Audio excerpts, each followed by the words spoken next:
Assalamualaikum. Waalaikumsalam. Ya, silakan masuk. Ya, makasih Pak. Boleh dulu? Ya, langsung. Coba. Wah, senang bertemu dengan Anda. Nama Anda siapa? Senang juga bertemu dengan Anda. Nama saya Muhammad Ikhwan Arfan Nasution. Oke, salam kenal Muhammad Ikhwan Arfan. Nama saya Rizky Ananda. Selanjutnya, apakah Anda pernah melakukan konseling? Sebelumnya saya juga sudah pernah, tapi udah lama sekali waktu masih SMA saya melakukan konseling. Begitu ya. Apakah Anda mengetahui apa itu konseling? Sebenarnya saya mengetahui, cuman saya kurang paham. Jadi konseling itu apa? Begitu ya. Konseling itu ialah proses pemberian bantuan yang dilakukan oleh seorang konselor kepada konselingnya untuk mengentaskan masalah pribadi. Jadi kira-kira ada masalah apa yang saudara Iwan alami, makanya berkunjung ke saya? Jadi menurut saya tidak salah ke saudara Rizky. Saya mengalami masalah pergaulan dan pertemanan. Kira-kira bisa diceritakan tidak apa penyebab masalah tersebut bisa muncul? Ya, dengan senang hati saya akan menceritakan tentang pergaulan dan pertemanan saya. Jadi begini saudara Rizky, saya itu mempunyai lingkungan yang mungkin tidak sehat karena di sekeliling saya itu ada yang memakai narkoba, ada yang bermain judi. Terus pertemanan saya pun kayaknya tidak sehat juga. Teman-teman saya pun banyak juga terjerumus di lingkungan seperti itu gitu. Jadi tujuan saya kemari di sini itu untuk bertanya saya harus bagaimana gitu dengan lingkungan dan pertemanan saya gitu. Jadi pokoknya intinya itu di lingkungan dan pertemanan saya itu tidak sehat gitu saudara. Ya. Jadi sampai saat ini apakah Anda masih terlibat di dalam lingkungan pertemanan itu atau ada sedikit kerenggangan dengan mereka? Kalau terlibatnya ya pasti terlibat karena itu lingkungan saya kan. Mau kemana pun saya pasti melewati jalan itu. Terus pertemanan saya di rumah pun gitu-gitu juga. Cuman mungkin beberapa bulan belakangan ini saya membatasi dengan berteman dengan orang itu gitu. Jadi saya lebih banyak berteman dengan teman-teman SMA saya atau teman SMP saya. Kira-kira Anda merasa terikat tidak dengan teman-teman yang kurang bagus tersebut? Sebetulnya saya senang juga berteman dengan orang itu karena mau gimana pun itu teman saya kecil gitu. Sepemikiran, seperjuangan juga. Cuman masalahnya di situ gitu. Masalahnya orang ini kayak mana ya? Terlalu dalam kali narkobanya, pergaulannya sampai narkoba gitu. Jadi saya sebetulnya takut gitu nanti suatu saat saya terjerumus gitu, karena kan saya nggak menapik ya, mungkin saya bisa saja terjerumus. Makanya saya kemarin itu ingin bertanya saya harus bagaimana di posisi lingkungan dan pertemanan saya di rumah itu seperti itu gitu. Tapi Anda tidak terlibat kan ke dalam kasus-kasus masalah? Sejauh ini saya ya terlibat hanya sebatas ya berteman aja. Ya kadang nonton bola sama. Cuman kalau katanya ayo Wan ikut, saya nolak gitu. Saya nolak. Kadang halus, kadang kasar. Lihat teman yang ngajak kemana gitu.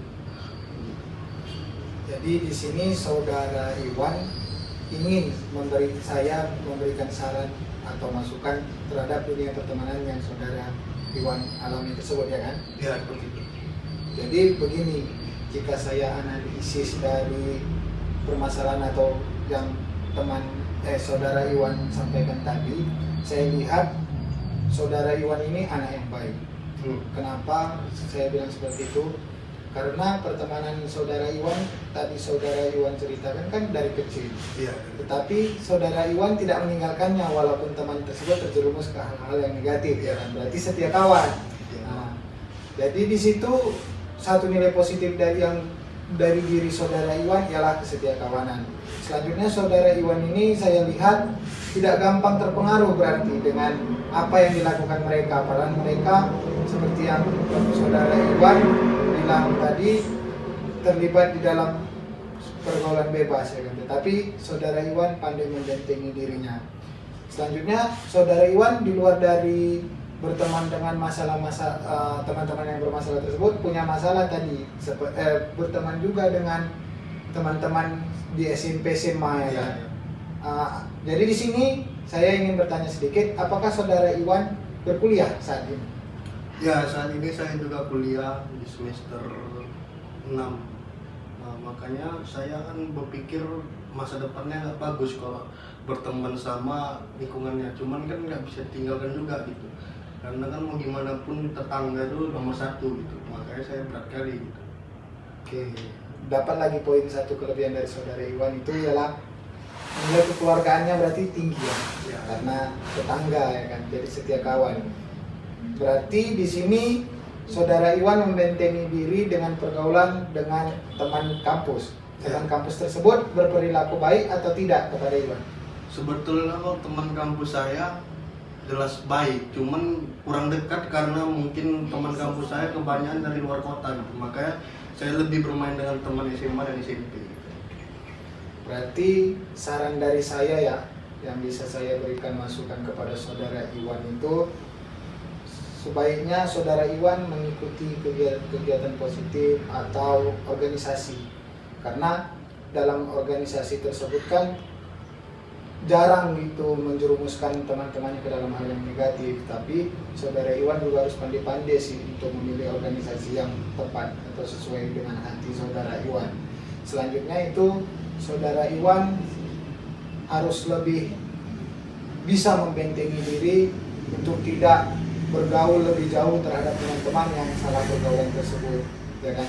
Karena sekali kita masuk ke dalam lingkaran pergaulan yang bebas tersebut, kita akan sulit untuk keluar dari lingkaran tersebut, ya kan? Yang ketiga itu ialah perbanyak kegiatan-kegiatan positif seperti ibadah, seperti sosialisasi kepada teman-teman atau mengikuti kegiatan-kegiatan yang bermanfaat seperti webinar, ya kan? Seperti itulah saudara Iwan yang bisa saya berikan kepada saudara Iwan. Ya. Bagaimana saudara Iwan tanggapannya? Menurut saya saran-saran yang diberikan oleh saudara Rizky ini sangat baik dan menjadi pedoman juga untuk ke depan yang akan saya lakukan untuk membentengi atau membatasi dengan pergaulan dengan teman dan lingkungan saya. Jadi terima kasihlah kepada saudara Rizky atas masukan dan saran. Jadi bagaimana saudara Iwan terhadap saran-saran yang telah saya berikan kepada saudara Iwan terkait masalah yang saudara Iwan alami tersebut? Ya, saya sangat banyak terima kasih kepada saudara Rizky atas saran yang diberikan. Karena saya pun belum ada organisasi, jadi mungkin kedepannya saya akan mengikuti organisasi yang positif supaya saya bisa membatasi dengan teman saya. Dan saran-saran yang saudara Rizky berikan menurut saya akan saya lakukan sebagai pedoman saya untuk kedepannya. Jadi menurut saya sangat bagus dan sangat cocok untuk saya lakukan. Oke, terima kasih kalau begitu saudara Iwan. Kira-kira saudara Iwan memerlukan nggak untuk pertemuan-pertemuan selanjutnya kita melakukan konseling seperti ini? Seharusnya perlu, karena kan kita lihat progres kan. Jadi menurut saya mungkin sebulan atau 3 minggu ke depan kayaknya saya perlu juga konseling lagi. Jadi untuk hari ini apakah sudah bisa kita cukupkan atau masih ada yang ingin didiskusikan atau dipertanyakan lagi? Mungkin sudah cukup, karena menurut saya sudah sangat puas sekali dengan penjelasan dan saran-saran yang telah saudara Rizky berikan kepada saya. Oke, terima kasih saudara Iwan telah berkunjung. Hati-hati di jalan.